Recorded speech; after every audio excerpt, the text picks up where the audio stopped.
Can I get a little more juice on me? More Nick Kroll in the earphones? Mm-hmm.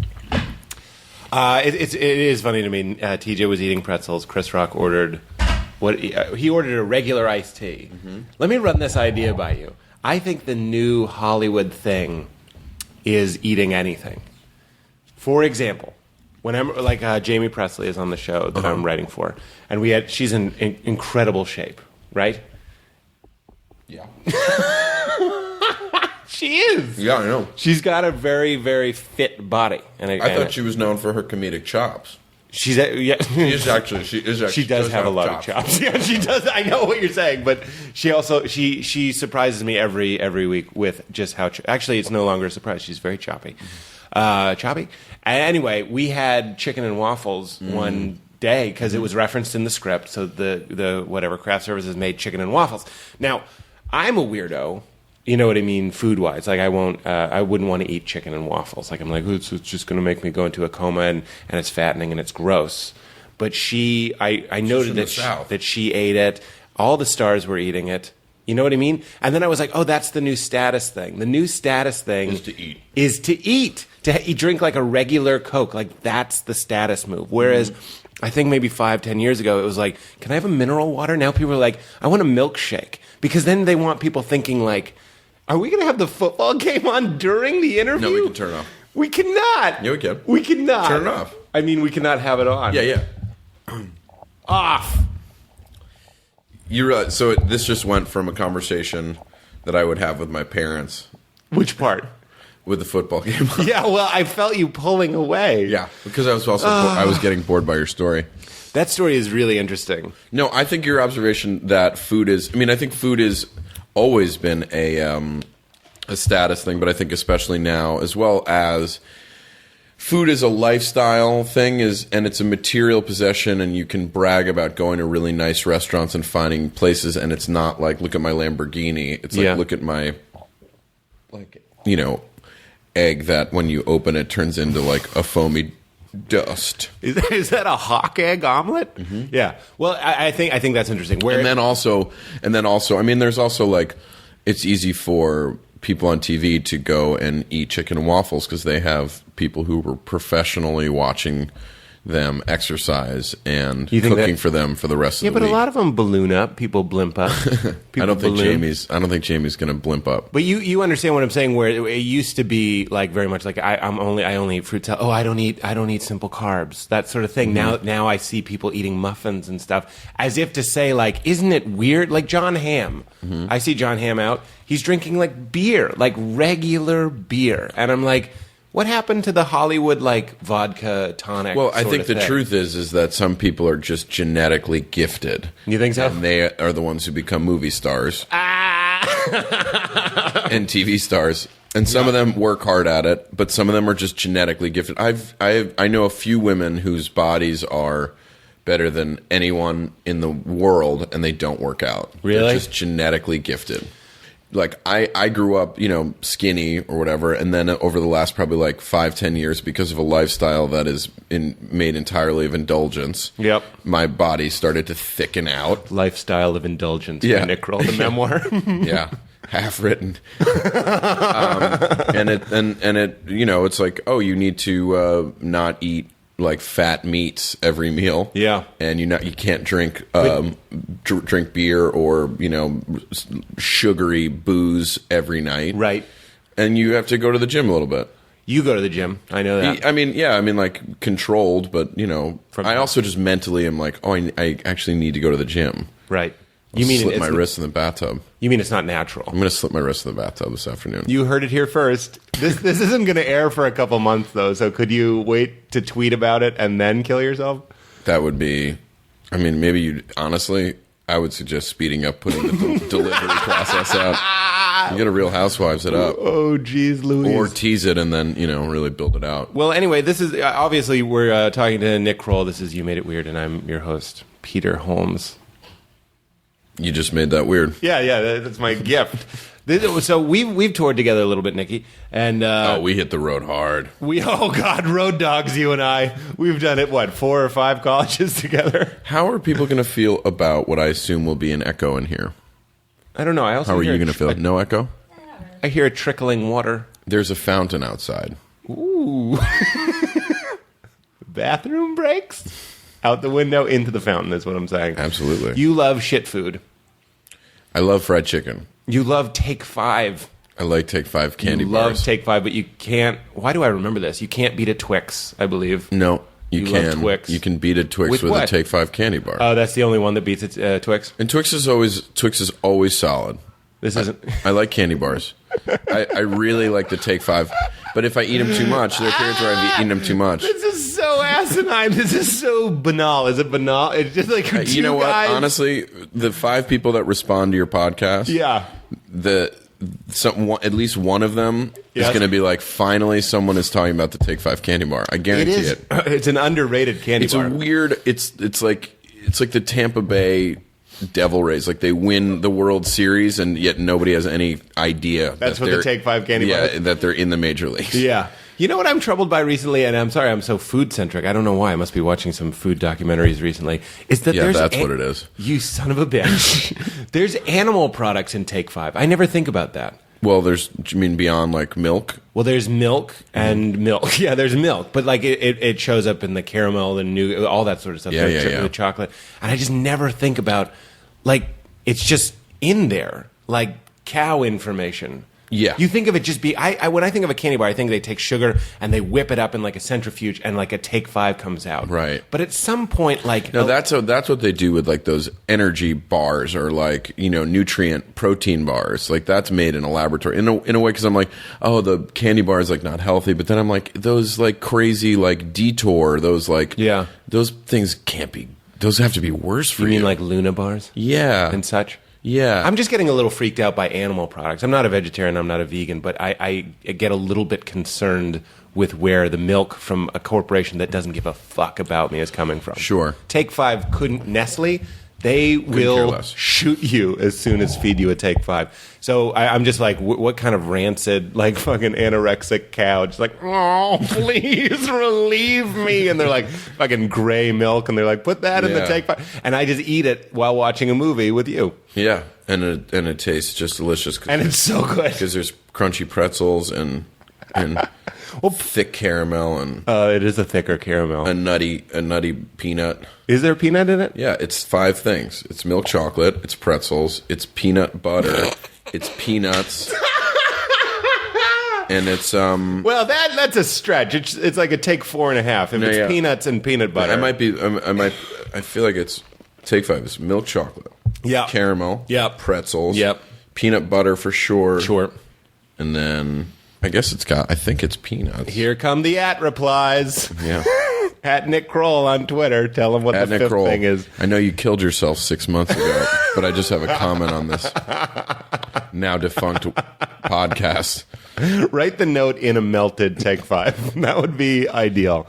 Would you please? Yeah, absolutely. Okay, well, you're the best. Thanks for doing the show. Okay, thanks. Well, this has been great.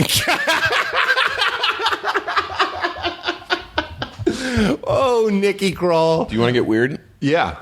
It's the laugh, man. What about it? It's just the worst. No, it's not. You love it. I don't. I truly don't. Actually, you don't. I knew this about you. I'm going to be totally honest, and this is where we're going to do it. You make me laugh so hard. I know. People, I do. This is the great yin and yang of it all. This is the yin and yang, and it's a dividing topic. I love your sense of humor. I love that you love to laugh at the things I say. Yeah. But I just the volume of your laugh drives me up a wall. And I'm suppressing it currently. I know. Can't you? No. How? I stopped censoring it so long ago. It feels so good.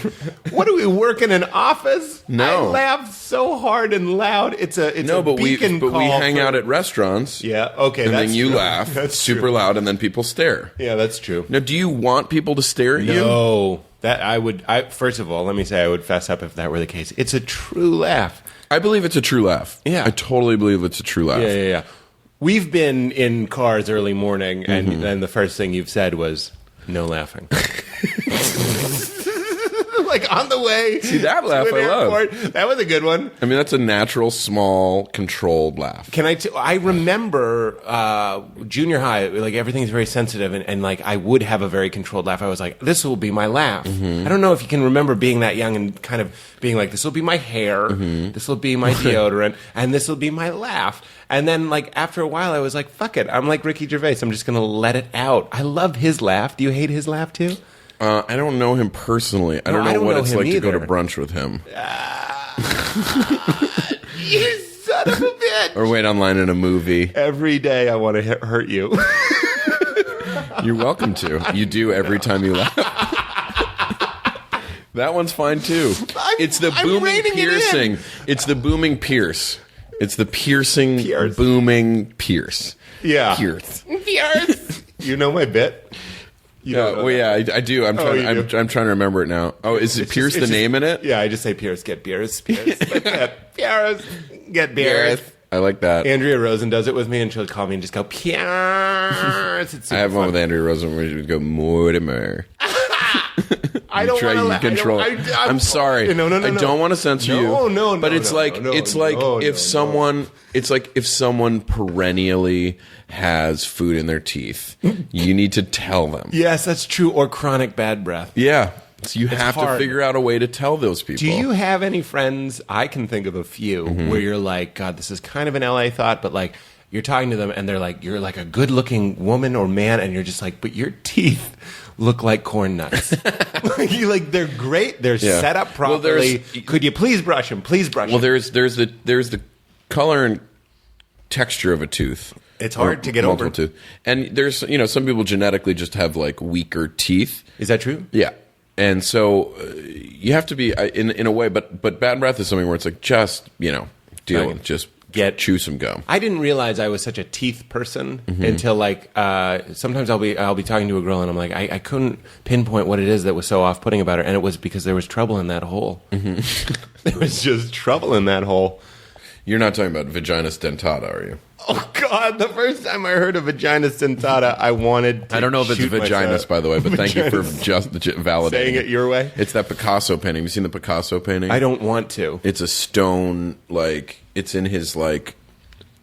It's like it's sort of abstract, but it's this stone teeth like vaginal creature. It's a creature. It's not a sculpture. It's a painting. It's a painting. And he painted a vagina with teeth in it? Yeah, basically. Did you see the movie Teeth? No. I did. And my friend Thomas Middleditch was like, let's go see Teeth. And it's about a girl who has teeth in her vagina. I was like, nope. And then he bullied me into seeing it. Then it ended up being quite playful and rompy. But I don't need that information.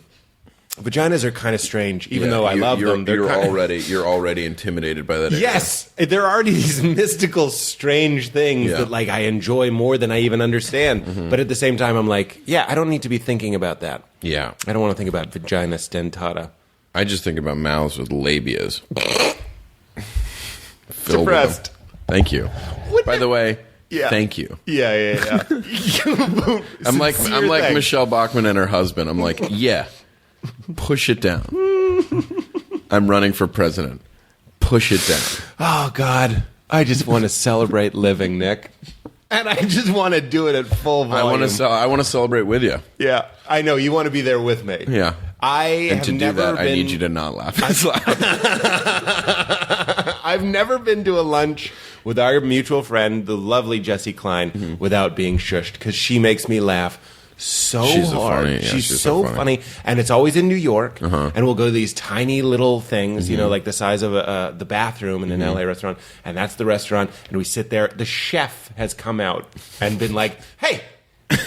He didn't even have to say shush. He was just like, I got it from hey. Right. And I'm just, look, I get it. Let me say this. On one hand, I absolutely love my laugh. On the other hand, if you laugh that way, it would drive you up a wall. It would drive me crazy. It would drive you up a wall. Just one of the many contradictions about myself I've discovered doing this show. That's great. Yeah. Look, as long as this show helps you figure out stuff about yourself, because that's what people want to hear. It is. It's what I want to hear.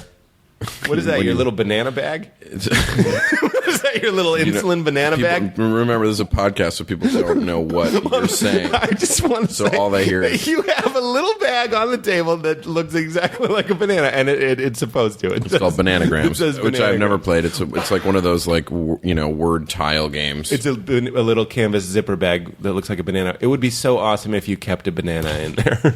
No, it's like a. Oh, this is good radio.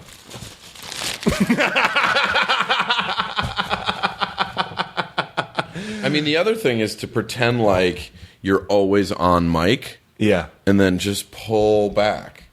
Yeah, that's true. Like you're controlling you just laughed. You maybe restrained a little bit, but more you just restrained by pulling away from the mic. Yes. So just imagine you're always mic'd, which I think you probably do. With wood because I got to your response before you got to it. And you cut me to my core. You're cutting me to my core. And it's very delightful. I actually really do enjoy it. What was I going to say? Anyway, Jesse Klein, shushing. Mm-hmm. This actually goes back to how you and I... oh, by the way, I do kind of... When I was a kid, I used to think I was on TV all the time. Yeah. Did you, by any chance? Martin Short talked about this. He had a whole TV career and a fake film career in his mind.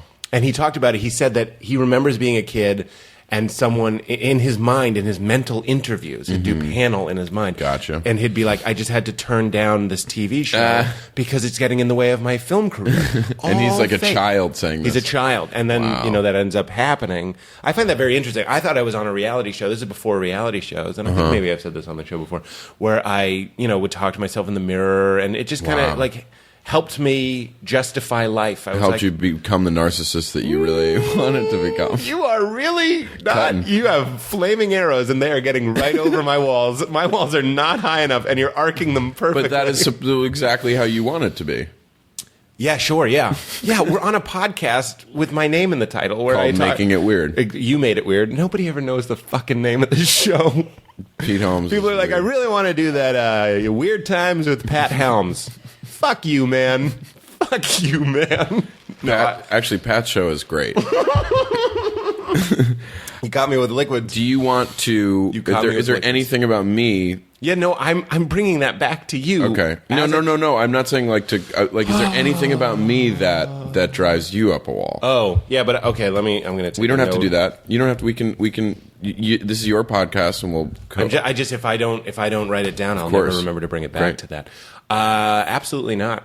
I love you. I call you the king. I think you're the fucking king, man.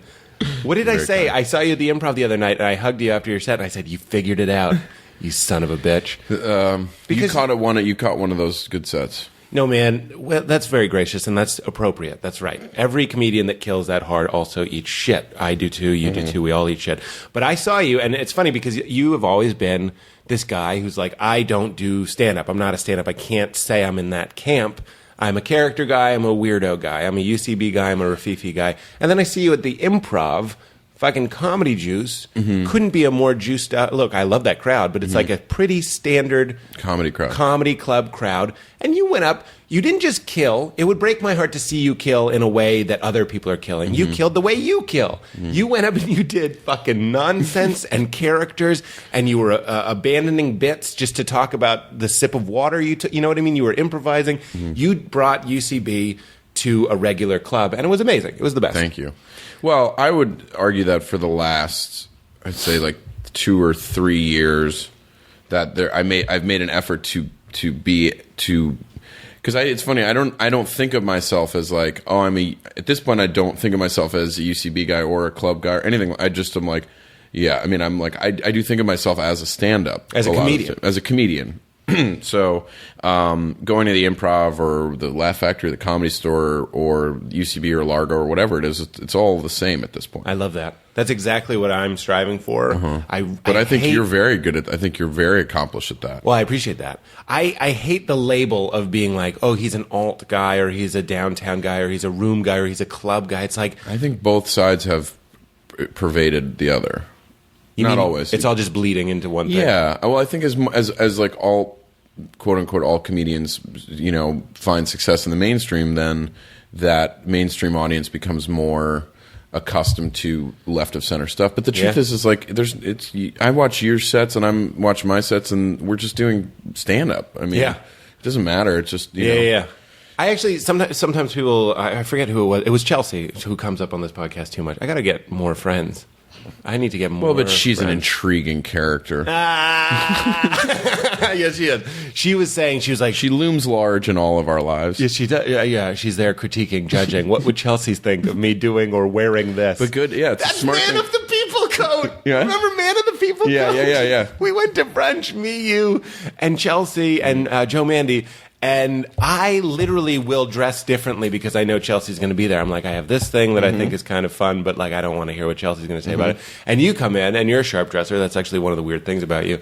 And you're wearing kind of like a Carhartt-inspired jacket. Levi's, like a tan Levi's denim jacket. Yeah. Like Goodwill Hunting when they're leaning on the pickup drinking beers, and he's like, you're sitting on a winning lottery ticket. Yeah, that's me. That's you. And you come in, and I know. Not to be weird. No, to be weird. You looked great. I always love the way you dress. Nothing weird about that. And you said to Chelsea, you were like, oh, that's a colorful hat. Not even like a dig. And she was wearing like a hat that looked like... a knit cap with a lot of colors in it. It looked like the shower drain in Carrot Top's Bam. Luckily, she doesn't listen to this podcast. Bam, no chance. Zero chance. And you just said colorful cap, and then she said Man of the People coat, and we proceeded to laugh for 45 minutes. She was absolutely right, and I knew it walking in. That she was going to say Man of the People coat? No, but that's what boiled down to that's what this coat was. My attempt to look working class chic.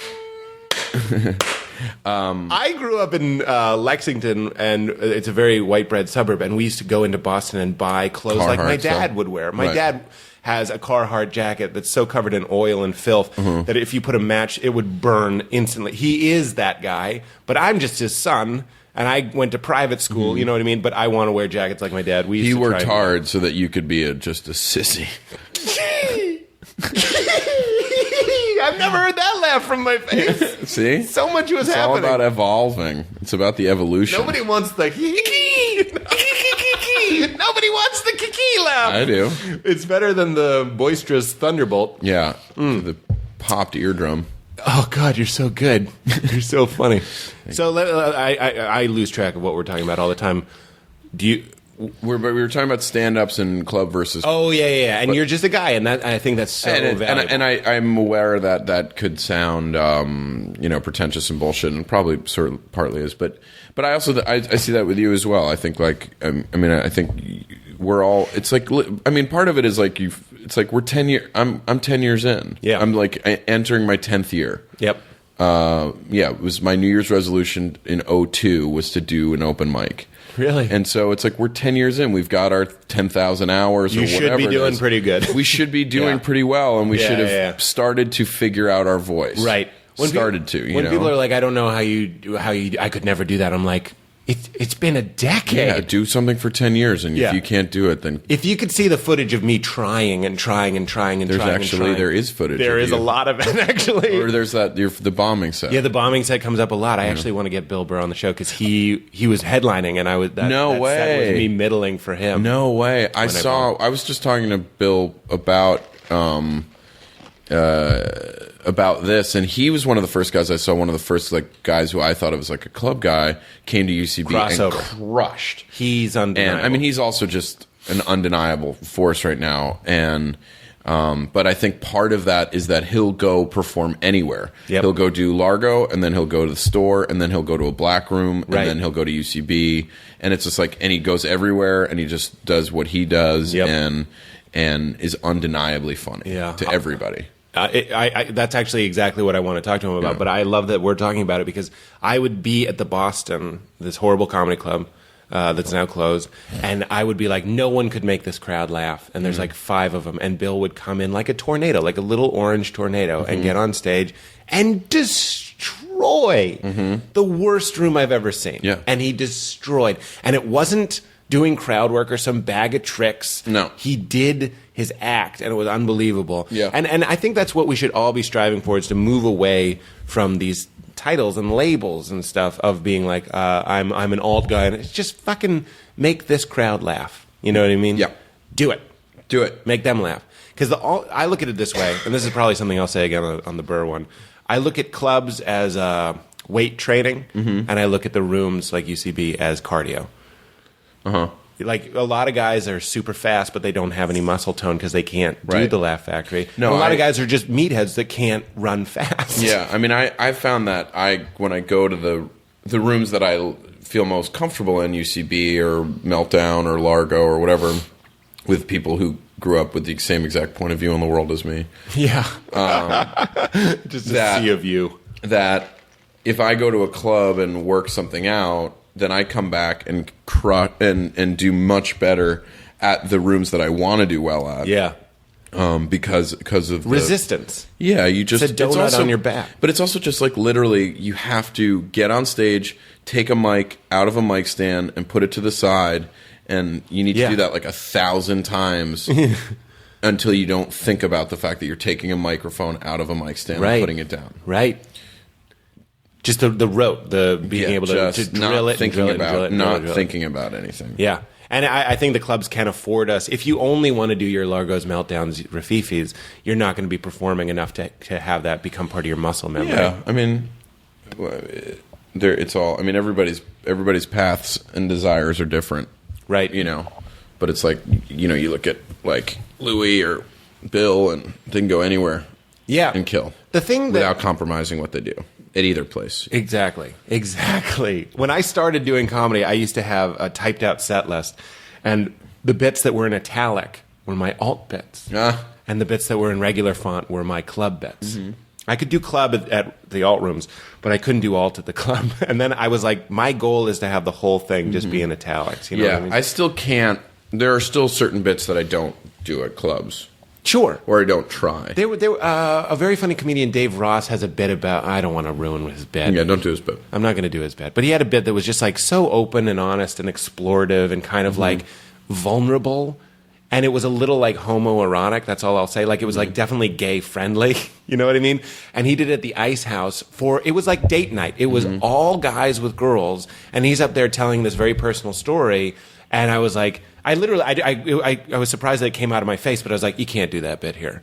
I was like, it's a great joke, but you'll scar it. You'll start doing it, and you'll only remember how this crowd hated it, and it'll start to hurt the bit. Did he do it? He had already done it. And I was just like, I'm a believer that if you do something that isn't right for the venue, it'll hurt it. And then the next time you do it, you'll just have the memory of it. Okay, can I make it weird now? Yeah. You've probably talked about stand-up with other people on here. Yep. About similar people like me. Sure. Maybe people are bored of hearing about it. Which part? What we've just been doing, going through like what alt versus stand-up is. Yeah, that's true. This has come up maybe once or twice. Oh, okay. Okay. You grew up rich. Mm-hmm. So how did that feel? How'd that feel coming out of your face? Pretty good. You've been sitting on that one. That was the big bullet. You just shot your big silver bullet. Hey man, fuck comedy. There's some people listening to this that are comedians and they love it, and you're absolutely right. And there are people that hate different segments of this show. Sure. So let's make it weird. It's not weird enough to have us sitting around talking about comedy. Good call. Okay. Is this your show? You son of a bitch. It kind of is. You son of a bitch. So you grew up rich. I've been to your house, and you have a black toilet. That's like a sign of wealth. Sign of wealth. Mm-hmm. I've been to other wealthy Jewish families. I love the black toilet. Gotta have one. Don't see the skid marks in the toilet. Yeah, you kind of see them more if you have one of the lighter ones. A light black toilet? No, I meant the shit. Oh, if you got one of them, those white ones. If you have a real black Pepto-Bismol shit, you're not going to see anything. Yeah, but if you got one of those just like maggot-filled shit. Oh, God. Then you're really going to see the maggots? Anyway, your home has like original paintings of the family. Like they're not photographs. I hate that painting. There's a painting of your fucking family. I don't think that's definitely a sign of wealth, but it seems to be. It is. There's a portrait done of my family when I was probably like 11, and I hate it. Really? All the kids hate it. It was poorly done. The woman came over to the house like 15 times to take photos of us, and then she went and painted this portrait, and it sucks. Like, my sister's eyes are too close together. I'm in profile because I think I was giving such sour faces to her that they had to, you know. I was thinking about this yesterday. I was talking to my mom. And nobody. It's amazing. Like, if a stranger was as nice to me as my mother was, I'd be like, this stranger's amazing. And my mom makes my blood boil. Yeah. Like, I could cook pasta with my blood. I might end up in the act. I thought of it this morning. But I might end up in the act. That's great. But anyway. I wouldn't be bothered if something you said came up in the act. So your mom, what's going on there? What do you mean? Well, she's lovely, but just parents. There's something about parents. I was just talking to somebody about this. It's like you changed your mother's hip structure. Mm-hmm. Like, you fucked her shit up coming out of her, and now it's a burden to call every Sunday. It's so crazy. And my parents are lovely. Yeah. Really lovely, supportive, really amazing people, and yet they have the ability to drive me up a wall. Yes. Like, I went home for Thanksgiving, and my mom was just giving a toast. She put together a Thanksgiving for like 40 people, and she just wanted to get up and say, like, I love you to everybody for like 2 minutes. And I was like, get me the fuck out of this room. I'm gonna go. I need to go punch a pillow. Why? I don't know. Because you've known her so long. I guess so. You're embarrassed by her. I guess so. But it wasn't even like I had any friends there who I was like, oh, can you believe this? It's the same thing. It's hard for me at Thanksgiving to hear my mom's prayer. You know what I mean? There's just something like where I'm just kind of like, I know and that's part of it too. Everyone hates this prayer. Yeah. Or I'm looking at my relatives thinking they hate the prayer, and I'm uncomfortable that, like, there's Thanksgiving that I'm there. You know what I mean? Because I'm like, oh, this is really awkward. I've abandoned you. Yeah. Well, but you do have money. Mm-hmm. I thought your dad. I don't know. I actually didn't research you because we're good enough friends. Mm-hmm. But I thought your dad owned Viacom or something. No, not at all. What is that? What is he? What happened with your dad?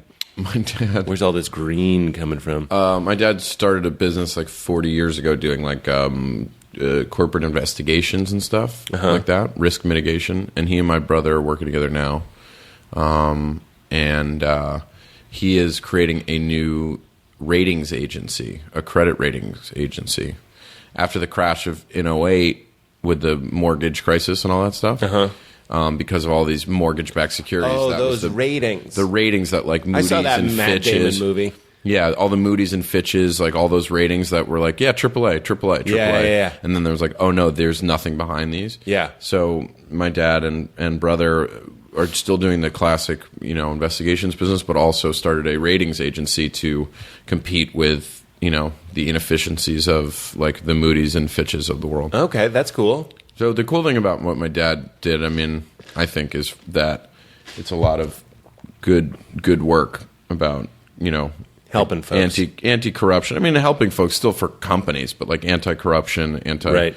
Things like that. Well, that's cool. Yeah. Why did I think he owned a network? Maybe that's like a hater rumor. Yeah, that would make sense. The one thing that I was like, yeah, I grew up wealthy, but with no connections within Hollywood or media or entertainment. Because this is a little weird. When I came to New York, I came from Chicago, and everyone was a stand-up, but we all had jobs. And then I came to New York, and you and Mulaney and Klein, were some of the first people that I met.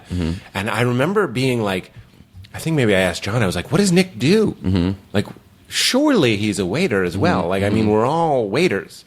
And you were the first person I met. Oh, and it wasn't. And the answer wasn't that you were living off your family. The answer was that you were like a commercial actor. Yeah. That you were the first guy. You were one of the first guys I knew that was doing it. Yeah. You know what I mean? Like making his own hour, doing something creative. I definitely had the advantage of knowing, like, when I came to New York, I had jobs for like the first year or two. And I wasn't like taking money from my family, but I had the knowing that, like, I think I was probably still under my mom's health insurance and stuff. Like, there were advantages of having a family with money that afforded me, like, not having to worry about every single bill to pay. Yeah. But I think I was started to pretty quickly within like a year or two it was really radio voiceovers. Yeah. like McDonald's radio commercials. I did McDonald's voiceover and stuff. Yeah, you sure. did a bunch of them. Yeah. That's really interesting. I always used to say it's not, or I read this somewhere and it resonated with me at that time because my parents are pretty well off as well, and it's not our parents' help that helps us. It's the idea that they would help us that helps us make bigger, bolder choices. But you can make bolder choices because you know that you have something to fall Safety back net. on. Yeah. If you really fuck up, you're not going to be homeless. Correct. Whereas you and I both have friends in this industry that if they fuck up, they're going to be homeless. Right. Or they're going to live with their friends. Yeah, or they just, there's more, yeah. That's enabling. That's that Janine quote that she said, like, everybody talks about going to L.A. with $20 in their pocket, but then she's like, in your other pocket is a credit card that goes to your parents. I'm a little embarrassed to admit that I had a credit card that went to my parents for longer than I ought to have. Right. And I don't know. I mean, in the end, I'm grateful for the financial and emotional support that was offered to me in various forms and taken in certain cases. But for me, it's like at the end of the day, if you're funny, yeah, and you work hard.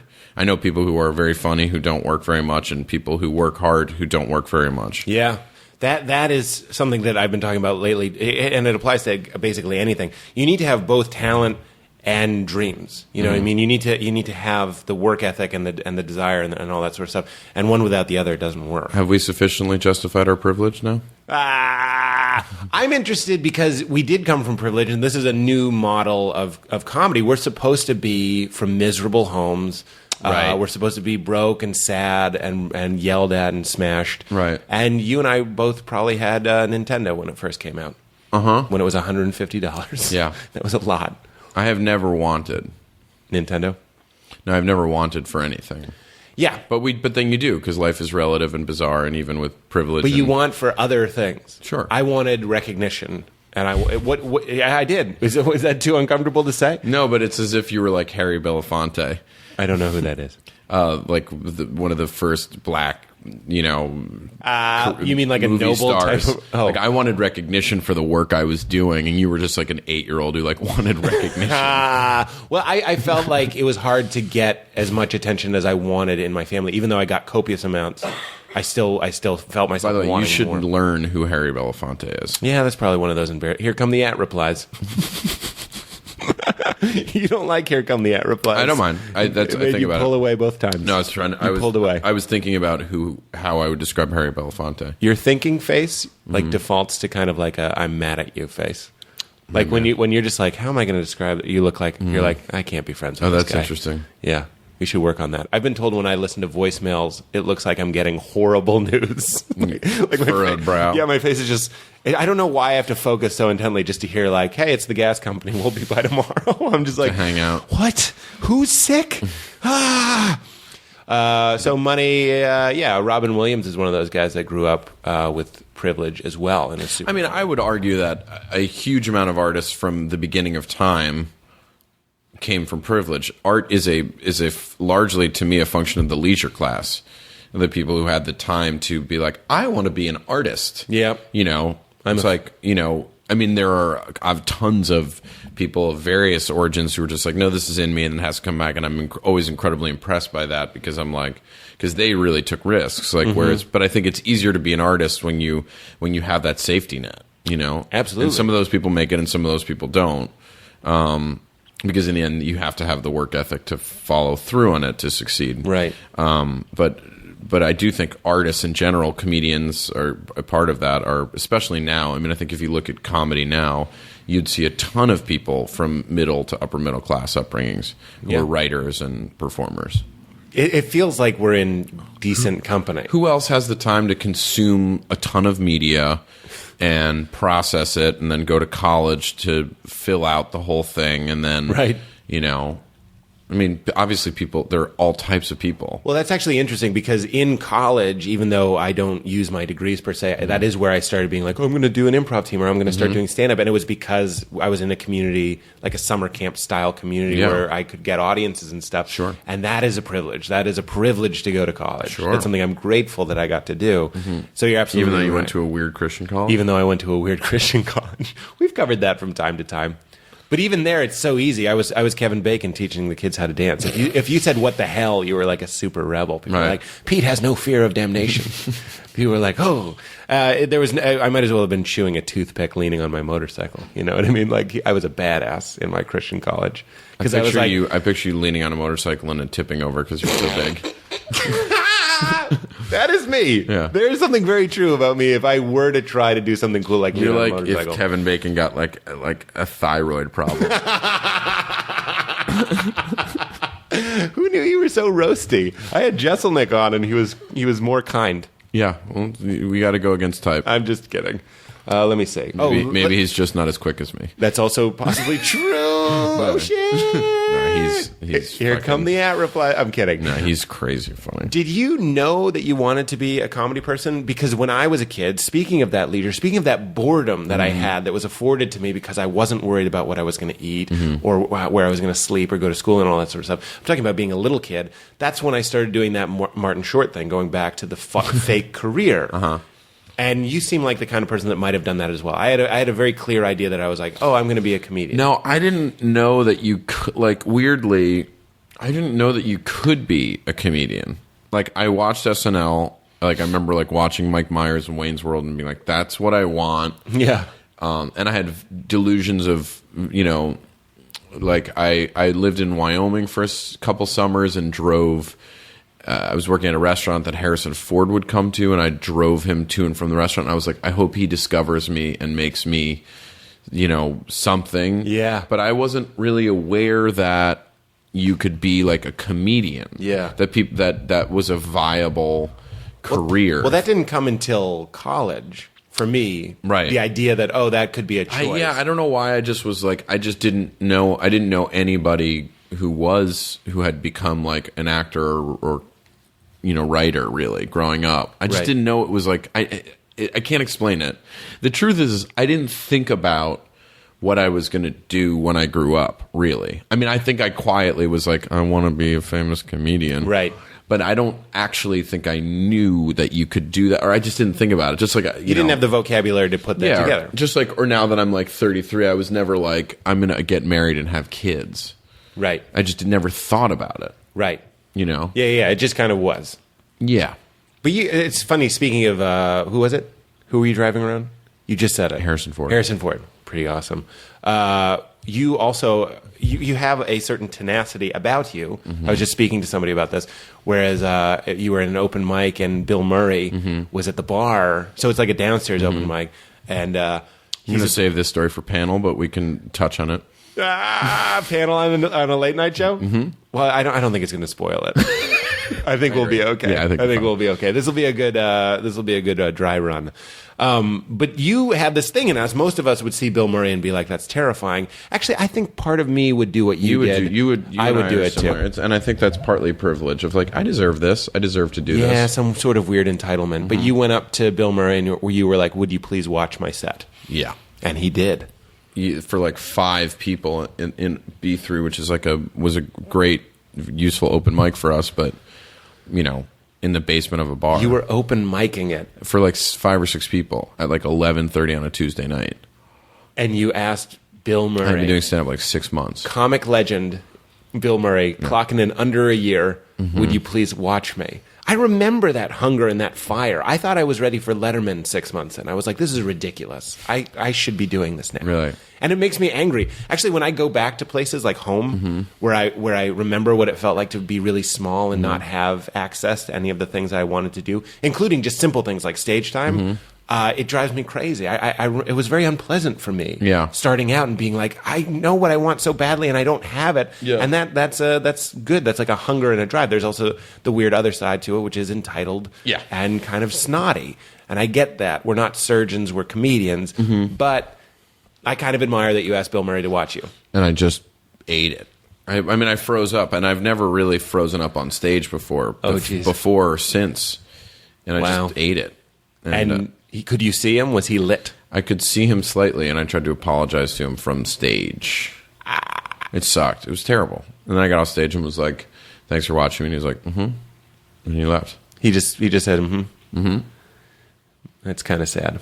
Yeah.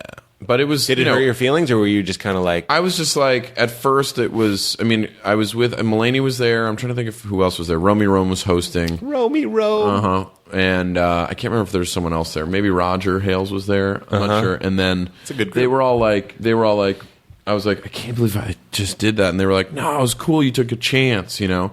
It's all part of the narrative that we then create for ourselves. Yeah. Of like, no, I took a chance. I bombed, but I took my shot. You know, right. And in retrospect, it's like, yeah, I took my shot, and I kind of like that. But then also, it's like, no, learn when to take your shots. Absolutely, take your shots, but know when those right times Never are. open your mouth till you know what the shot is. Yeah. So really, yeah, Glenn Ross, one of my favorite movies. But you let me ask you this: You're Nick Kroll. You're on the television show The League of Their Own. Fuck you, learn the name of my podcast, you son of a bitch. I'm kidding.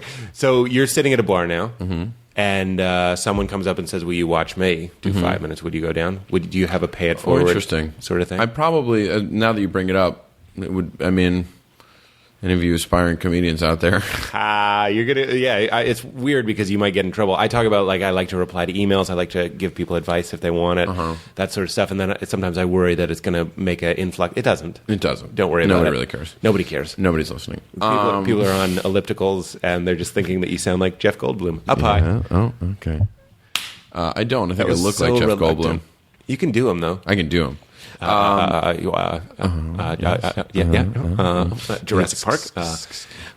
We were backstage and he played 6 Degrees of himself. Well, it's called like the movie game. He made this game up. He uses it on set as a tool, I think, to stay out of his own head in between setups. Interesting. So he used to do scenes from plays. He would rehearse scenes from other plays while he was shooting to keep him out of on his heels. Yeah. And then now he plays he does the movie game where it's like so it's like an extension of nerves. It's an extension of nerves, or it's just a way of staying focused or not focused on other things. Okay, so Pete Holmes. Yeah, well, it was such a delight. Yeah. I love when celebrities are aware enough of themselves that he knows. I mean, that's the joy. One of the great joys of him is that he's quite aware of who he is. Yes, and so we would be playing, and you're just, the game is you name a movie, someone, and then you name someone else. Let's play it. I'll be Goldblum, and we can play the game. Okay. How's it start? Starts with any movie or an actor. Okay, Bruce Willis. Okay, yeah, Die Hard. Okay, Die Hard with Alan Rickman. Alan Rickman goes to Harry Potter. With Ralph Fiennes. Ralph Fiennes. English Patient. English Patient. Yes, with Kristen Scott Thomas. I don't know who that is. Kristen Scott Thomas. Okay, she's Gosford Park. Okay, we got Ryan Gosling. Or no, Ryan Phillippe. Ryan Phillippe, which he was in. What is that movie with Chris Cooper? I don't know. Yes. Cruel Intentions. It goes to Reese Witherspoon. Legally Blonde. Legally Blonde. Yeah. And then if it gets back to him, which I was trying to, he'll do it himself. He'll go to Jurassic Park. Jeff Goldblum. Yes. And fully aware that it delights everyone. Yes, we literally were backstage and we applauded. It was wonderful. It was wonderful. So anyway, I'm sorry. So you're at a bar. Some kid comes up to you and says, will you watch my set? I think I'll just be like, if I'm sitting in a bar alone or I'm doing nothing at a bar, then perhaps I would it's paying it forward, and I would watch. If I'm in a conversation with someone I want to be in a conversation with, then I will not do it because I'm in a conversation with someone I want to be in a conversation or whatever. I mean, it's all circumstantial. Yeah, I was in retrospect. It's crazy because Bill Murray is sort of notoriously difficult and obstinate in how and what he does and how he talks to people, and so. You know, something about it clearly was like, oh, well, it's kind of a ballsy thing to do, and where I'm just having a drink with my son or whatever it is. I mean... he wasn't alone? No. Oh. He was with, I think, his son. Wow. Yeah. That's bold. Yeah. I mean, it's part of that narrative of, like, what's your, I guess, I think we're always creating our story about how we want to be perceived, and then we structure that story based off. It's like the stories within your family of like, remember the time the dad did this, and this is how he talked to mom, or like grandpa was in this business, or this is and it's like, and we just create these narrative structures that justify whatever our viewpoint on the world is. It's interesting. It's very interesting. It's very interesting. Very interesting person. This is the kind of famous you are. We were on Hollywood Boulevard 3 nights ago, and some kind of bro-ish looking guy came up and said, "Hey, I know who you are," and then kept walking. Yeah. Wow, how's that going? I'm interested in people that are just one leg over the fence. I'm in the sweet spot right now. Yeah. I'm in that sweet spot where some people know who I am, and people are oftentimes nicer to me, but it's not in any way impeding my life. Yeah. So I would in an ideal world, this is the sweet spot where I would love to stay. One leg over the fence. Yeah, but still a completely unobstructed, day-to-day life. Right. You don't have to worry about going to the grocery store. Yeah. The airport might be a little different. No, I mean, and people are so lovely. People are just cool and... Yeah. But I don't envy... now that I see the other side of it through some friends, and I do not envy fame. Yeah. It's interesting, though, that we're kind of... It's such a cliche, but we're chasing it to a certain extent. Yeah. And then everybody knows that once you get it, we're just supposed to sit there and be like, I don't like it. It's monkey's paw shit. It's monkey's a prison. Paw? It's a monkey's paw. What it was Edgar Allan Poe. It's like, is that what's the monkey's paw? Right. I don't care. Do you remember that story? What is the story? Monkey's paw. It's basically, the moral is just be careful what you wish for, because then you get it. And it's I can't remember. It was he wanted a monkey or monkey's paw. He ends up chopping off his hand. I can't remember what the fuck it is. Okay. But it's basically just be careful what you... And it is. It's every super famous person that we know or talk to is it's a real pain in the ass. and that's what we're all shooting for. Yeah. But there is that sweet spot where you can do work that you're proud of. Yeah. All I want to do is get paid to do the work that I want to do exactly as I want to do it. And I would be lying if I didn't say that it's fun for people to recognize and appreciate you. Sure. But I wonder if this is the sweet spot. Yes, it is. Indeed it is. I wonder if it will alleviate social anxiety or increase it. It increases it. Because it alleviates in a certain way, where I was at a party the other night and I was I can sort of I blasted through a crowd. Normally I'd be I get up, excuse me, I'll wait for you to, and then I was I'm coming through, in a way that I was it was a comedy party where I was was this Funny or Die? Yeah. It was a Funny or Die party, and I was people here know who I am because it's a Funny or Die party. Right. And I'm not going to be a dick, but I am just going to be I'm coming through, and in a fun way, and people are it's because it's the beauty of that moment is of the weird thing and the cool thing about levels of fame is it's as if everybody knows you, like a friend. I was just talking to Marin about this at the party the same night that I didn't go to the Funny or Die party. We were hanging out. We were talking about how there is a weird desire. Doing this podcast, doing his podcast, is a weird desire for people to know you. But then also your monkey paw thing, you're kind of you don't know me, but you want to be known. The idea of going to a party and having people kind of already have a sense of you feels like a leg up socially, that you could be more comfortable. But then it's also the other side of that is, does it relieve social anxieties? Then you theoretically feel eyes on you, and you can't just be another person. Right. We were talking about this sexually. Right. Let's make it weird, man. We don't have to get specific, but the idea, let's take someone like Daniel Tosh, okay? So you're Tosh and you do college, and you're oh, he must be neck deep in vagina, right? Yeah. And then it's got to be a complicated... It's a complicated endeavor, but it's also the most personal and the most interesting aspect of that for me is that while you go back to somebody's room or you go back to the hotel or whatever, and now you're with Daniel Tosh, and we could take him out of it. You're with this famous person. But yeah, it doesn't matter who the example is, but it's whatever you do is going to be there's text messages, there's photos, there's video, there's Facebook, and there's description. Twitter.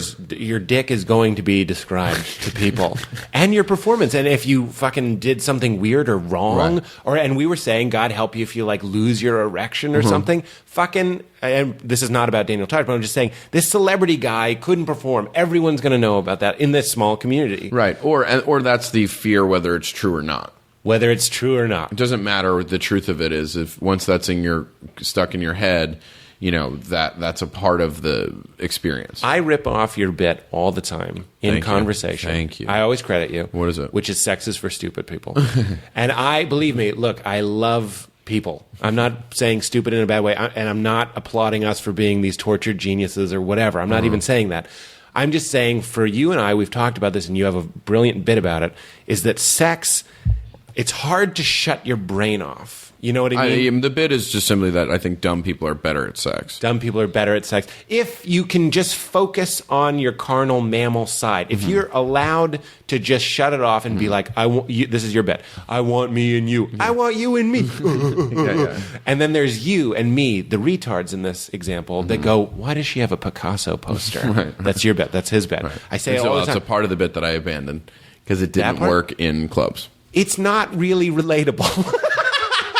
If you want to get on stage, as I have, I used to have a bit, I don't really do it anymore, about how I get up in the morning and my girlfriend wants to have sex and I don't have to get up. She has to go to work and I don't. And I have to weigh sex versus sleep. And sleep would often win. And people would be like, fuck that, fucking is the best. You know what I mean? Because we're wearing our audience masks and you're on a date and you're like, no, fucking, I like fucking more than sleep. I'm like, come on, man. Yeah. Sometimes you just want a little more sleep. Yeah. You can go, your brain will be like, now you're on Pandora, the Avatar planet. Yeah. You know what I mean? Keep that dream going. Where you fucking a blue chick, right? Yeah, right? 2 fucking blue chicks. Right? Come on, man. But I love that bit.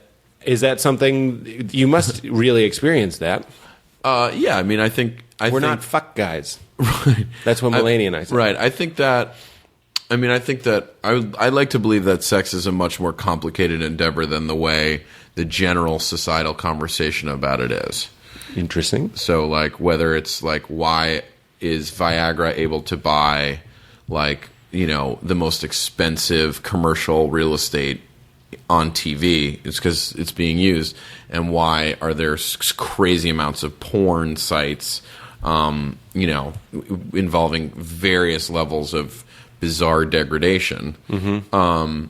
And so I think it is much more complicated. And I think it is, and it might just be the older I get and the older we get that it's like it's not as cut and dry as like, let's just go bang. And I think because you're seeing the Picasso poster. I guess so. I mean, I think it just depends. And I also there's different moments and times in life, and any number of things connect to it. Right. So yeah.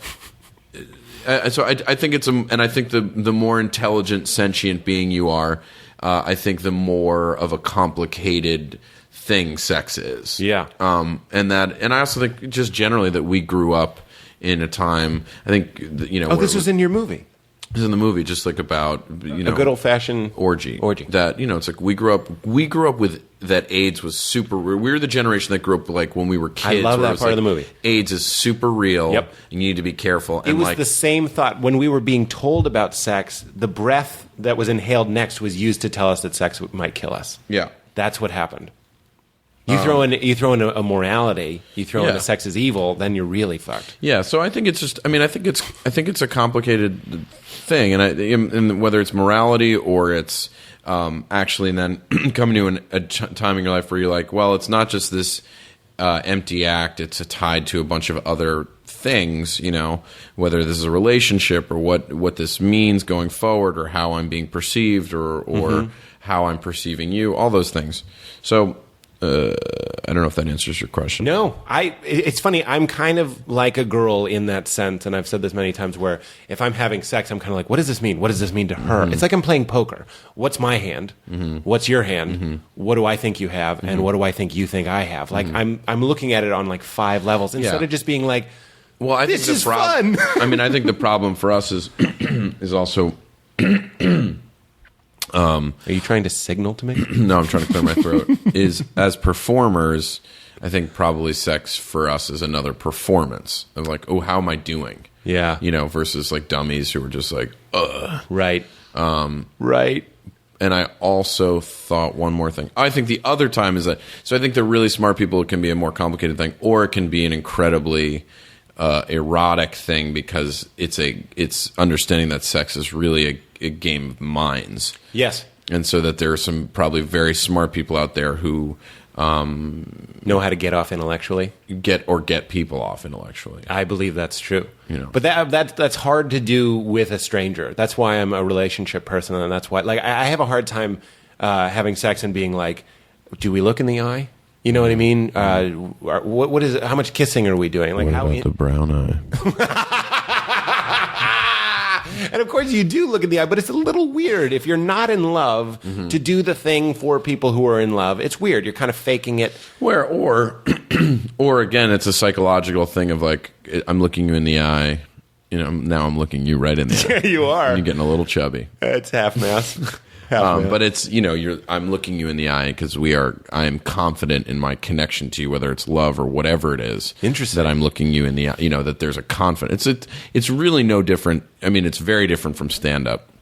It's similar. But there's similar. Of my belief is like, with stand up, the one lesson I've learned is like all people want to feel like is that that everything's going to be taken care of. And I'm not saying like women just want to feel like but I'm saying like nothing gives an audience more joy than being like, this guy knows what he's doing and we're going to be fine. And Bill Cosby, the pilot can't come on and say, I'm going to try to land the plane. Right. You land the plane. Did he say that? Yeah, that's one of my favorite quotes. And this comes up, in fact, I censor myself because it comes up so often in my own thinking how sexual stand-up is. And it is weird. And you're right, not all women want it this way. Or how stand-up is sexist.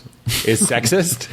No, you're saying how sexual stand-up is, and I was saying how stand-up is sexist. Yes, exactly. There is a performance, there is a confidence, and Tarantino talks about in his episode of Iconoclast that he relates his own creativity to the ability to get it hard, to get his dick hard, his creative dick hard. Oh, interesting. And then fuck his art, basically. Nah. And when he said that, that's a crazy person thought, and I saw it, and I was like, yeah, that's perfect. Yeah. And that's weird. And this is what comes up on the podcast a lot, is that romantic love and sex and all that sort of stuff is not completely satiated. I would like to have a girlfriend. I'd like to have a wife, all that sort of stuff. But it's partially satiated by creative endeavors sometimes. Sure. It leaks into that barrel. Sure. And you go, oh, I did just... we have a hole that we're trying to fill, and sometimes, you can fill that with your art, and then... It would be... it's love. I mean, it's better to fill it with both, I think. Yes, both exactly. Both exactly. Mm-hmm. I forgot to ask you if we could talk about this. You went through a breakup and you're a single person. Mm-hmm. What is your philosophy? Do you want to get married? I don't know. I mean, I've always assumed I would. That's interesting. I think I'm in the exact same camp where I'm like, when pushed to it, I feel like a marriage person. I think that's like what's expected and kind of what I expect of myself. Right. But I also, I have no idea. I mean, I assume I think I was like, oh, I like the idea of sharing my life with someone. Mm-hmm. But I don't. I don't know. I mean, I assume that at some point, someone like me would get married. Yes. God, you just said it perfectly, so flatly. So it just came out of a fax machine, and we all read it, and you smell that like toner on it. Yeah, that was very flatly put, but I think accurate. Someone like you would get married. So we'll see, but who knows? Yeah. Do you? This is the other troubling thought I've been wrestling with the performers that come on the show, is the idea that it's like a three-way. It's like someone that's going to be with you as a comedian is going to have to kind of like hopefully enjoy the idea of comedy because it's this other, it's not another love in your life, but it's something you love. Mistress. It's your mistress. It's your guma. Comedy is my mistress. Your other memoir. It's really bad. Yeah, it's fully written though.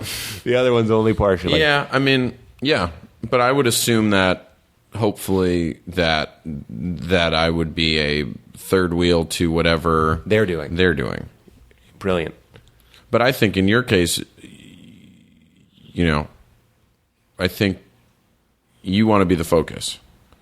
Well, that's not always true in my relationships. Mm-hmm. I like to give as well as I do like to receive. I don't make any qualms about that. Mm-hmm. I like being the center of attention. Mm-hmm. I like doing stand-up. I like being rewarded. I like being praised. That's all true. And those are things that I value that we're supposed to feel bad about valuing. And I'm here to say, fuck that. I enjoy those things. Mm-hmm.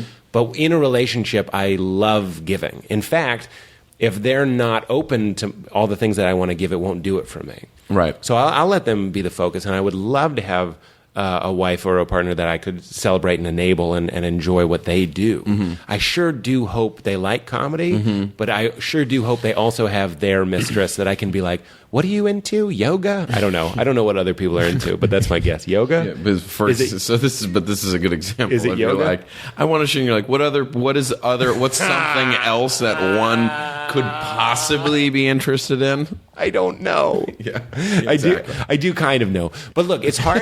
It's hard to even be friends with somebody if they have a direction and a calling. I mean, if your passion in life is comedy, then one would assume that the person you choose to share your life with will maybe not be equally passionate about it, but will have a great understanding and sense of humor. Yes. It's like the classic idea of like a sense of humor, not necessarily that they're as funny as you, but that there's a awareness. They get it. Yeah, I think I've said this before too. It's kind of like we're alcoholics, so it would be nice to date someone who drinks. Or it's like we're vegans, and it would be nice to go out with somebody that likes vegetables. Mm-hmm. You know what I mean? They can enjoy ice cream and stuff. Terry Schiavo. Terry Schiavo? I don't follow anything. That's a dead person? Yeah, she was in a vegetated coma for a long time. Oh, that one. That one. I remember that one. Remember, guys? Your bananagrams. Yeah. I think I think you want to you have to have someone who will put up with it. Indeed. Mm-hmm. Indeedly doodly. Here's another weird thing. Mm-hmm. You're a good-looking man. You're kind of say that? No, you are. And you're a sharp dresser. That I will agree with entirely. You make us all look like schlubs. I go to the store. I don't go to the store. I try and go WWKW. What would Kroll wear? Oh, really? I couldn't pull off what you wear. But like, what's going on there? That's interesting. It has to be pretty deliberate. To choose the clothes you wear? Yeah, indeed. But I mean, you don't even. I've never really seen you just rocking a hoodie or something or sweatpants. Oh, I wear hoodies. Yeah, but they're like nice. They're made of like wool. You're a man of the people coat with a hoodie underneath it. Yeah, that was a Nike hoodie. No, yeah, I pay attention to what you're wearing. It was Nike. Urban Outfitters. I believe it was from Nike. Oh, I do have a black Nike hoodie. Yeah. Yeah. I mean, again, dressing nicely is to me a sign of insecurity. Really? Yeah. Why? Because you're trying to dress up what you got. Isn't that a sign of like I'm a grown person? I mean, I think there's both. I mean, there's like I know what looks good on me, or I am confident that I can make a bold choice. But underlying all of that is I need to look better. Like I'm putting makeup on this cow. Is that a thing? I think it's pig, but yeah, I like that. I like that. Pig too. I like that. But you know what I mean? Like that's funny. I oftentimes in LA, especially if you go to like bars that we go to. You go to a party and you're like, all right, who's the best dressed guy in here? He is the least successful person in here. Really? I think so. But that doesn't add up with me. I consider you quite successful and you dress sharp. And whenever I've been at a party, especially if it's LA or Senior or whatever, I'm like, you make me feel like just a fucking fat tard. Well, you're not fat. I've said tard twice. You said retard earlier, and then you shortened it to tard. I think... you son of a bitch. I mean, I don't know. I mean, it's all within our control. Yeah. And I believe that, it's all within our control. And there are various versions of it. But I would say, like the best dressed guy in the room at a bar, and they've got like the scarf and they've got the thing. Yeah. That's just like, you're not comfortable with who you are underneath all of this clothing and visage. And you are literally dressing it up. Yeah. You're not doing almost always like if you go to a room and you're like, all right, who's the head writer of that show? Who's directing that movie? And there's going to be a guy who's like wearing the right scarf and he's wearing like the coolest jacket and he's got the best shoes on. And then there's a guy in like, cool kind of a skinny flannel and a blue shirt, blue pants. Yeah. Like, it's that guy. That guy's directing the movie. Yeah. The guy with the fucking hat and the scarf is like a second AD. Yes. I've noticed that too, actually. I never put that together, but on the show that I'm writing for, these directors, like Andy Ackerman came in and he directed a bulk of Seinfeld and stuff. So I know he's doing quite well financially, and he's rocking like Wranglers. Yeah. You know what I mean? He didn't look bad, but I definitely took note. And then you're right. There would be other people on the set, second ADs, that I'm like, what's that guy's deal? Oh, that's kind of goes back to what we were saying about celebrities eating buffalo wings and stuff. Being like, yeah. The power comes from not caring what you wear. The power comes from being like, yeah, I'll eat some potato skins and this T-shirt is garbage. Right. Yeah, and there are various versions of that. And I like to... I mean, I'm aware of what I'm putting on my body, clothing-wise, but I think that kind of comes out of a place of insecurity. Yeah. Like, I'm not on my own good-looking enough or whatever, on its own to go unnoticed as far as what I'm wearing. It's interesting. You know what I mean? Yeah. I think you're a sharp dresser. Thank you. What's the last weird thing? What is the last weird thing? Oh, I wanted to ask you this. Normally we talk about God. We'll tag that on at the end because you're talking about people that talk about comedy too much. Sometimes we do get comments that they're like, "I'm tired of hearing about how everyone's an atheist." Atheist? No, I'm indifferent to it all. Oh, we get that sometimes too. I'm just like I don't know where we go. Yeah, I'm not interested in the after. Like I'm just like I'm here right now, and I understand the idea of faith and that it can be comforting and useful. I believe that there's some version of a force, probably. Life force. I guess so, sure. I'm just indifferent to it. It's weird. You mentioned Romy Rome, and I did this podcast in New York and said Romy Rome just randomly. And then later that day ran into Romy Rome on 7th Avenue. Yeah. I mean, picture 7th Avenue, hundreds of people.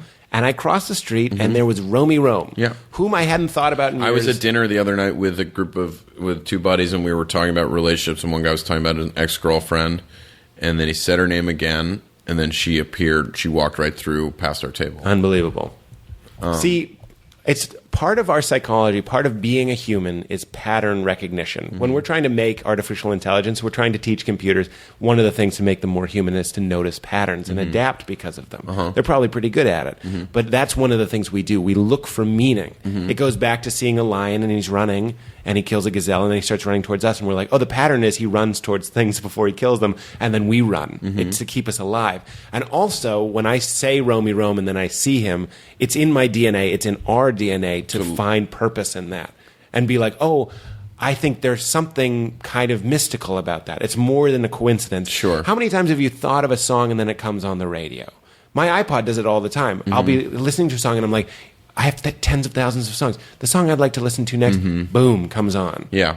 Yeah. And It's I don't know weird. what, I mean, yeah, as far as God goes, I mean, this is all, I think, probably well-trodden territory, but it's like... Speak freely, Nikki.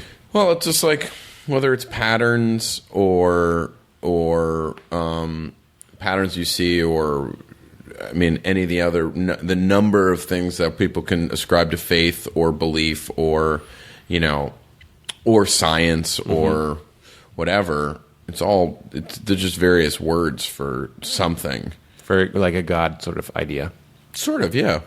I don't believe in God in any capacity as the like needy 14-year-old girl that the Old Testament requires that we were like, you're amazing. Like, really? Like, you're amazing. You look great. Really? That is one of the weirdest things that I had to come to terms with in my own little crisis of faith was the idea of God having preferences. Yeah. Seemed really strange to me. It's like, I would like you to do this. Yeah, I don't believe that and it at gives all. me displeasure if you don't. Yeah, I don't believe that at all. But I do understand the idea of like, because I've been thinking about Tim Tebow a lot as he's like becomes a crazy successful quarterback who's a crazy faith. Katie left, so I figured it was. Well, he was a football player from Florida who's now on the Broncos. His jersey sells more than any other pro football player, and he was not starting. He's not supposed to be a professional quarterback skills wise. Yes. Yet he has taken over that team, and they're like 5-0 with him at the helm. He's throwing for like 100 yards a game, running for 100 yards. He's physically not on the same level as everyone, but he is a crazy faith-based Christian who's very open and very vocal about it, and so he's a polarizing figure. But there is something to, and my family's version of Judaism, of like my mom being kosher or whatever, there is some level of like, what I do understand is like humbling yourself before something. The idea that Tim Tebow is like, it's both ways. And I think the healthy way is I humble myself below a greater power. I'm a professional football player, and you understand it now, and you like see like someone wins an award, and they're like, I gotta thank God, because it's like I'm putting myself below something, even though I'm being exalted. But the other side of that is God is watching over me in my game. He's my lifeguard, and I don't believe that God or whatever it is in any way interested in anything that any of us are doing. Yeah. If there is some thing, I don't believe that. But I do understand the idea of like, no, humble yourself below something, before something. Were we talking about this? Because this feels familiar. The idea that you can't argue with the idea that being in service to something, lowering your head to something, if it is God, if it is a life force, or whatever you want to say, or if it's your fellow man, or whatever it is. Yeah, fucking yoga or whatever it is. No, but you are a sharpshooter. Yeah. Oh, I see what you're saying. Oh, yoga. Oh, whatever it is. Whatever it is. You're in service to something. Yeah. And there's no doubt that is beneficial to you spiritually. Yeah. I mean, to be filled with insane... There's no... I don't think there's any benefit to being filled with insane hubris in the long run. I mean, it could, in the short run, help you create some amazing art. Yeah. But you see it, I think, across the board with like... I mean, it's people in recovery, people, great artists or whatever, they will oftentimes find some version therein of, I'm a Buddhist now, I'm a Christian now, right. Whatever it is, because I think like you fly too close to the sun, and then you're like, oh, I need to bring this down a notch. Yes, that's so. I think I don't personally do that, but I understand that especially with a guy like Tebow. It's both sides. He's both sides of it for me, because I think he believes that God is guiding him and is watching over him particularly. And I think that's retarded. Yes. But I think the other side of that, of like, I humble myself before somebody, is good. And I also think you give him the ball at the end of the game. He has led like 4 or 5 fourth quarter like touchdown runs, and I believe that he believes that God is guiding him, and it's, again, everything's under control. Like sex or stand up. He's like, everything is under control because God is with me. And I think the rest of that team is like, I think he believes that God is with him, and so I think we're going to follow him. And they believe it. And he's looking his team in the eye while he fucks them. With faith. With his faith dick. Yeah. That's amazing, man. I'm glad we talked about that. I had the lifeguard God in my head for a long time, and that'll start to drive you crazy. Yeah, I don't believe in that. Yeah, I understand that. It's very. That to me is the opposite of humility. Yeah, it is sort of weird, the God creator of the universe. But then I used to say God is so big that it's not a big thing to watch every single one of my thoughts. Who cares? He can do anything. He's everywhere. Pantheism. You shouldn't be pantheist. I'm a pantheist. I'm a wet pantheist. I'm a seventh-day pantheist. I only have sex on the seventh day.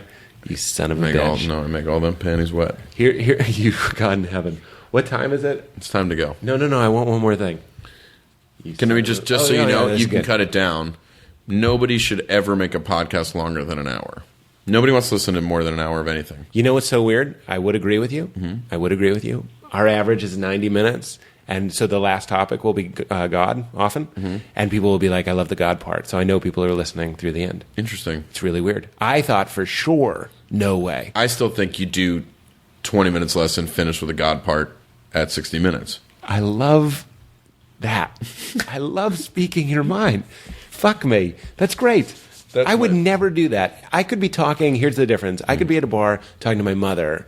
Very deep conversation. Someone would come up and be like, would you watch me do stand-up? I'll be like, yes, because I have no boundaries. And I would never critique you the way you just critique me, even as a joke. And all I would do... That's particular to our relationship, because I think you enjoy or get a kick out of being critiqued, because it means that you're the center of attention. I get attention. Yeah, I love being roasted. I love being made fun of, because it requires... It's an acknowledgement. It's recognition. It's recognition that I was talking about, and it's you employing something you know about me and then throwing it my way. Right. I win twice. Right. And then the added fun of it stinging and being funny is actually wonderful.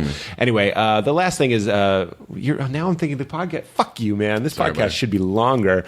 You do characters. I have 2 questions about that. Do you talk to yourself a lot? And is there any hate in there? Here's why. When I did Romano Sings, a video that I did of Ray Romano. A hit video. It is a hit video. It never went that viral, but it's Romano Sings if you want. Batman's killing it. Batman kills it because we went through college humor. Right. I feel like our other stuff is as good as Batman. But they just have the distribution vehicle. That's go where the people are. Of course. And thank you. I'm glad you said that the Batman funny. videos are a lot of fun. Funny. We're doing more, actually. It's like a Pete Holmes reel. What is? The Batman video. The voice one? Isn't that funny? Yeah. I did cross my mind. It is. I was like, yeah, this will be good. It shows that I can do little voices. Sure. So anyway, when I did Romano Sings, it came from me being on the road, and I've said this before, being crazy, losing my mind, and talking to myself in these incredible characters. And when I see you do Fabrice or Bobby Bottle Service or something, I'm wondering how in touch with your insanity are you? And 2, like those moments, quiet moments, late at night moments, maybe you're hungover, maybe you're bored, lonely, long car ride. And also, if you can, in the answer, address the idea that it's a way to cope with some negative feelings. If you see someone like Bobby Bottle Service and you're like, this guy's a douche, and then you try him on, it helps you understand him. It helps you kind of see what it's like. I don't know. I'm wondering if there's any hate in the people that you're doing. Probably. I think there's probably a lot of disdain. But as far as the process goes, it's largely, and I should do it more, because like I'll be like, I'm going to do a show tonight and I want to work on this thing, and I'll start talking and it's ridiculous that I don't do it all the time, is I will start talking it out loud in my apartment or in my car, and be like, oh, okay, here's this and this and this and this. And every time I do it, it's incredibly beneficial, and I don't do it enough. That's the story of every performer I know. The voice and stuff like that, it just depends. But I generally, if it's making me laugh, then I'm like, okay, that seems to be the right way to go. And then as far as the characters go, I mean, sometimes they're... it all depends. Like sometimes I have nothing to do with them. I have no knowledge of, as I am like, figuring out a new sort of like handsome cowboy, I'm like, I have no disdain for that man, and I have but it's just a funny voice and then a point of view of another time period, and I get a kick out of that. And we're like Bobby or Rich Sticks. I mean, there's disdain, but then I also think that the long-term success of a character is actually like is love, or the relatability of why they are who they are. And I think the success of a character is like, I hate that guy, or, oh, I'm so glad that someone's making fun of them, and then quietly wanting to root for them. Yeah, that's great. So you love Fabrice. Fabrice is a ridiculous character. Right. It's fun to see somebody like that is like kind of made fun unfiltered. Fabrice is weirdly like, I'm not making fun of Fabrice like I'm making fun of Bobby Bottle Service. Right, that's true. Because I think Fabrice is like a gay-ish, although there's not a ton of sexual material about him, but like he's a gay Latino who's like, God only knows how hard it was for him to grow up. So we root for him, we care about him. Well, he's just so like his tongue is his unfiltered. This thing has been his protector. Yeah, I can't believe I'm talking about this like it's fucking. No. And those of you that don't know what we're talking about, check out Fabrice on YouTube, man. It's one of my favorite things. And I've told you this before. It was one of the privileges to come up in New York and watch you do that some of the first times. It was awesome. Thank you. And I still love it. And I've seen you do characters before, and they don't go anywhere, and then you kill them. You take them into the back and hit them with your comedy hammer, and we never see them again. Yeah, very rarely. It's you got a pretty good batting average. And you're a big fan of yourself. Say it. Say it. I enjoy what I'm doing right now. You like the stuff you're doing. Yeah. I think that's essential. I think that... God forbid you don't love what you do. I know, but there are people that do their act and they're like, ugh. You know what I mean? And I think that's part of it's become part of my persona, so actively enjoy what I'm doing. Which is why I laugh at myself and all that stuff. What's the point? Yeah. Go do something else. Yeah. Oh, Nicky Kroll. I call you the king, and that's why. Thank you for doing it, man. Thank you for having me. Yeah, well, we're in your house. You had us, kind of, so it's equal. Yeah. You guys are going to leave, then I'm just going to take a coffee dump. Coffee dump. Maybe give yourself a handy. I'm going to wait till this afternoon for that. Really? Open up the laptop. Lindsay Lohan Playboy? She doesn't do it for me. Ugh, if I only masturbated to sadness.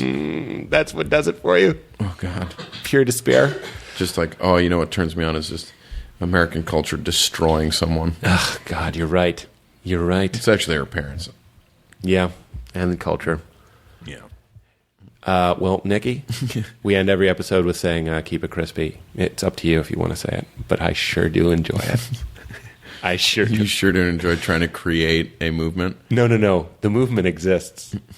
No, it doesn't. You retweet it when it happens. No, that's not true. I swear to God, I retweeted like 2 fans saying something, and you and Chelsea were both like, a lot of fan retweets, huh? It's like, no. Oh, come on. I'm trying to be friends with people. So say, keep it crispy. Do it. Kroll crispy. That's good enough. Keep it crispy. Yes! Nikki Kroll. You brought me coffee, so I'll say keep it crispy. Yes, I did. NickKroll.com, Nick Kroll on Twitter. Bye. Bye, guys. Bye. Crispy. Now leaving Nerdist.com.